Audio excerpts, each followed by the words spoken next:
प्रेमचंद्र यादव जी लोग के बहुत सारे लोग 30-40 आदमी पूरे गांव को घेर करके हमारे घर को हम लोग काफ़ी डरे हुए हैं। ईंटा पत्थर चलवा रहे हैं लोग। जब मैंने इधर से फ़ोन किया तो मेरा परिवार ही उजड़ गया। जिस तरह से उन लोगों ने मारा है, एक भी बार सोचा नहीं है कि क्या हमारे जैसे हमारे बच्चे की जैसे ये लोग हैं कि नहीं। ऐसा हत्या किया है कि हम ज़िंदगी में कभी हमने सोचा नहीं था। जब भी हम हॉस्पिटल में जाते हैं तो उसको हम जवाब देने लायक मेरे पास कोई जवाब नहीं है, न सवाल है। हमारे घर से दूरी प्रेमचंद्र यादव जी का 2 किलोमीटर है। उतना सुबह में क्या करने आए थे या क्या काम पड़ गया। इस समय हमारे साथ सत्यप्रकाश दुबे के बड़े बेटे देवेश हैं और इनसे जानते हैं क्या था पूरा मामला और क्या रही इस हत्या की वजह। हाँ देवेश, क्या ये मामला कब से चल रहा था ज़मीन का? ज़मीन का 2014 से चल रहा था। समाजवादी पार्टी की सरकार में ही हमारे चाचा जी को मंदबुद्धि थे, बहला फुसला करके बिना पैसे के बैनामा करा दिया गया। और उन्हीं की सरकार में मान लीजिए समाजवादी पार्टी की सरकार में हम लोग कोतवाली से लेकर के तहसील से लेकर के पूरा गुरियाते थे, कुछ सुनवाई नहीं हुआ। कितने बीघे की ज़मीन थी कि जिसको लेके विवाद हुआ? 10 बीघा। अच्छा, तो क्या ये ज़मीन आपका वो बैनामा करा चुका था चाचा से? जैसे कुछ भी हो, देखिए वो कब्जा कर लिया था, उन्हीं की सरकार में कब्जा किया था। और जब हम लोगों को जब ऑर्डर जाता था कटवाने के लिए तो फसल में आग लगवा दिया जाता था।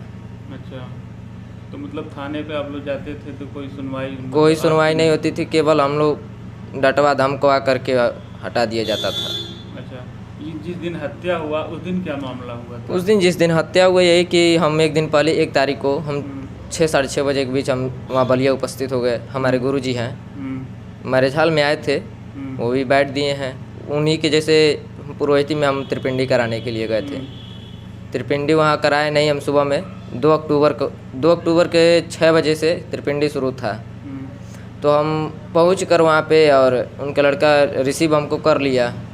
और फिर मैं जब सुबह हुआ तो मेरा भाई फ़ोन किया, भैया ऐसी बात है, देखिए प्रेमचंद्र यादव जी लोग के बहुत सारे लोग 30-40 आदमी पूरे गांव को घेर करके हमारे घर को हम लोग काफ़ी डरे हुए हैं। ईंटा पत्थर चलवा रहे हैं लोग। जब अपना फ़ोन उसका फ़ोन कट गया, जब मैंने इधर से फ़ोन किया तो मेरा परिवार ही उजड़ गया। अच्छा, जिस तरह से उन लोगों ने मारा है, एक भी बार सोचा नहीं है कि क्या हमारे जैसे हमारे बच्चे की जैसे ये लोग हैं कि नहीं। थोड़ा भी सोचे होते तो आज ये नौबत नहीं आती।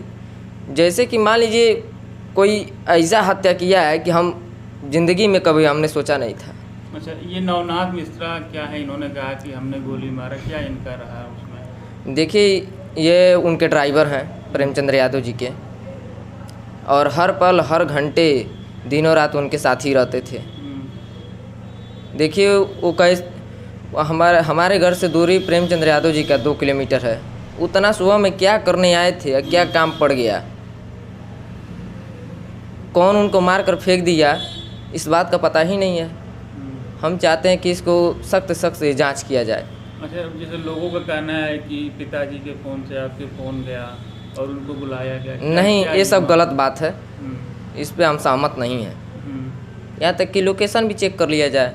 और जिस मोबाइल से ये सब हो रहा है, न पिताजी का मोबाइल मिल रहा है, न मेरे भाई का मोबाइल मिल रहा है, न उनका प्रेमचंद्र यादव जी का मोबाइल मिल रहा है, तो उसको जांच किया जाए। अच्छा, अखिलेश यादव आए थे, वो दोनों परिवार से कह रहे थे हम दोनों परिवार से मिलने आ रहे हैं, आपने मना कर दिया? मना इसलिए कर दिया कि देखिए हम लोग समाजवादी पार्टी की सरकार में हमारे जब चाचा जी को 2014 में ज़मीन लिखवा लिया गया, काफ़ी हम लोग पीड़ित थे। हर बार रामायण पाल द्वारा हम लोगों का जैसे सितंबर 2016 में जानलेवा हमला किया गया था। मेरी माँ का, मेरे परिवार का कपार फोड़ दिया गया, मृतक जानकर हम लोगों को छोड़ा गया। उसी समय देखिए जिस दिन हमला कराया गया, सितंबर 2016 में MCR दर्ज है रुद्रपुर कोतवाली में, और वही ने इन लोगों ने कराया है, जानलेवा हमला कराया है। किसी तरह हम लोग बहुत ज़्यादा दिन से प्रताड़ित हैं और समाजवादी पार्टी के सरकार में हम लोग प्रताड़ित किया गया। और समाजवादी पार्टी के में अगर सरकार में कार्रवाई कर दिया होता तो मेरा परिवार तो बच ही गया होता। और उन लोगों की सरकार में हम अपने ज़मीन में मकान बनवाने जा रहे थे तो इन लोगों ने आकर पूरा रोक दिया गोली बंदूक से। प्रेमचंद्र यादव जी के परिवार से लेकर के रामायण पाल हमारे घर के सटले ही मतलब घर है। क्या बोलते थे लोग कि जब तक बंटवारा नहीं हो जाएगा तब तक घर नहीं बनवाने देंगे। अच्छा, इस पूरे हत्याकांड को लेकर आप किसको दोषी मानते हैं? हम दोषी तो देखिए पूरे प्रशासन को मानते हैं, लेकिन प्रशासन इस पे सख्त से सख्त जांच करे। और हम वो लोग क्या सीबीआई की मांग कर रहे हैं, हम खुद कर रहे हैं, क्योंकि जब तक सीबीआई जांच नहीं होगा तब तक कोई आगे कार्रवाई नहीं बढ़ेगी। तो हम इसलिए चाहते हैं सीबीआई जांच हो और दूध का दूध पानी का पानी हो जाएगा। बीच में प्रेमचंद का मकान गिरने वाला था लेकिन बुलडोजर रुक गया, इस पे क्या कहेंगे आप? देखिए हम यही मांग करते हैं कि कार्रवाई की जाए। बाकी सब तो जो होना था वो हो ही चुका। मान लीजिए हमारा परिवार तो प्रशासन या महाराज जी चाहे कोई भी लिया तो नहीं सकते, लेकिन कार्रवाई होनी चाहिए। अच्छा, आपका एक छोटा भाई है, वो अभी अस्पताल में है। हाँ, उसे मालूम है क्या कि मम्मी पापा हमारे मर गए, वहाँ छोटा भाई हमारा? अभी उसको हम बताए नहीं। अच्छा। जब भी हम हॉस्पिटल में जाते हैं तो उसको हम जवाब देने लायक मेरे पास कोई जवाब नहीं है, न सवाल है। पूछता है मम्मी पापा कहाँ हैं, तो हम बोले कि देखो बाबू हॉस्पिटल में है। जब तक ये बताइए जिस लड़के के सामने सब हत्या से लेकर के सब कुछ हुआ है वो चुप थोड़े न बैठेगा, ज़रूर सवाल करेगा।